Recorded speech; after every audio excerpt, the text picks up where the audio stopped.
الحمد لله رب العالمين والصلاة والسلام على أشرف الأنبياء والمرسلين نبينا محمد وعلى آله وصحبه أجمعين. أما بعد. Après avoir étudié et connu les droits d'Allah sur ses serviteurs, nous allons étudier ensemble les droits du meilleur des hommes, le prophète Mohammed sallallahu alayhi wa sallam.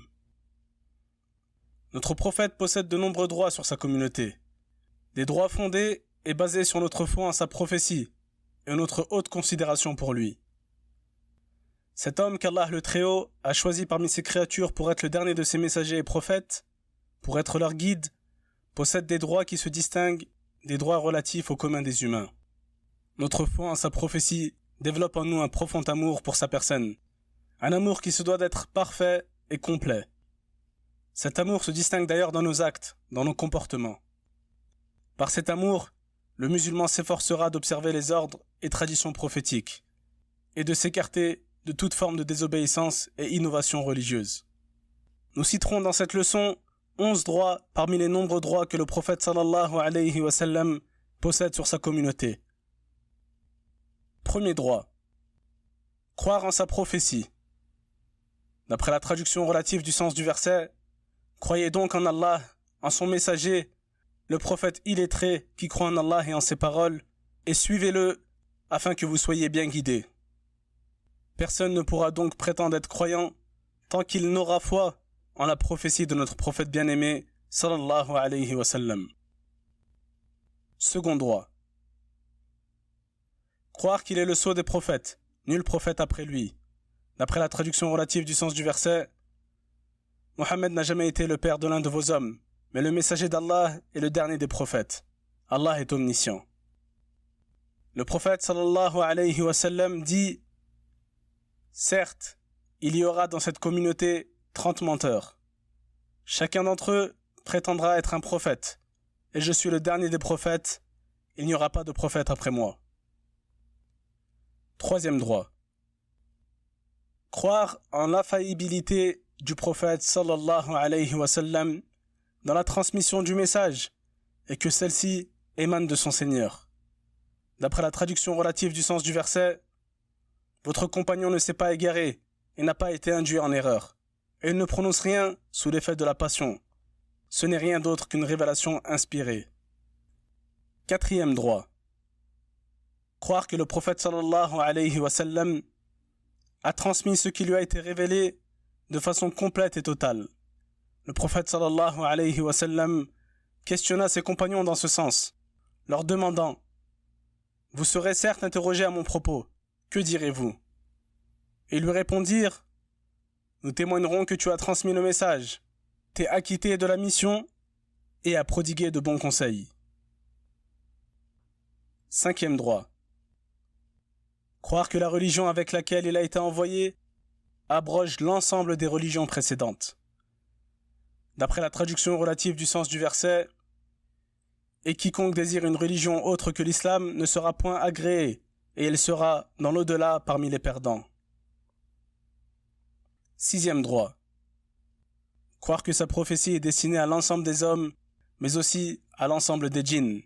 Le prophète, sallallahu alayhi wa sallam, dit dans ce sens: toutes choses se trouvant entre les cieux et la terre savent que je suis le messager d'Allah, sauf des pécheurs parmi les djinns et les humains. Septième droit. Aimer le prophète, sallallahu alayhi wa sallam, plus que ses propres enfants, plus que ses parents. Le prophète, sallallahu alayhi wa sallam, dit: nul d'entre vous n'aura la foi complète, tant que je ne serai pour lui plus aimé que ses enfants, ses parents et l'ensemble des gens. Plus que cela, nous devons aimer le prophète sallallahu alayhi wa sallam plus que nos propres personnes.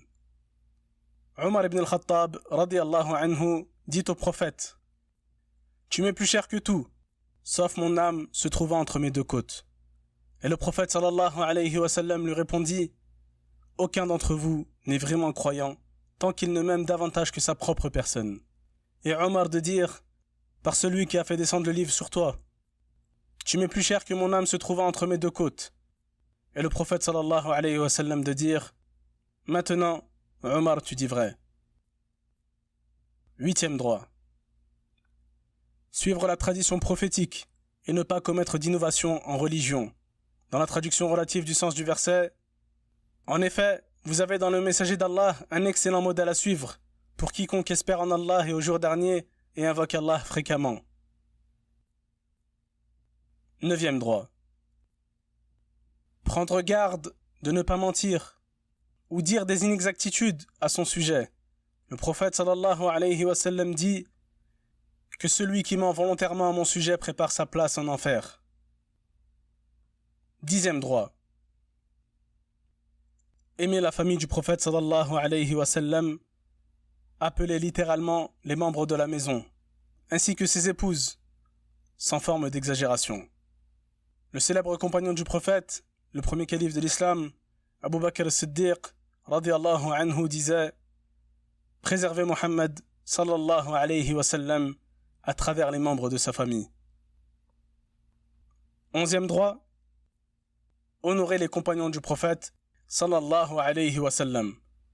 Avoir un profond respect pour eux et croire en leur mérite.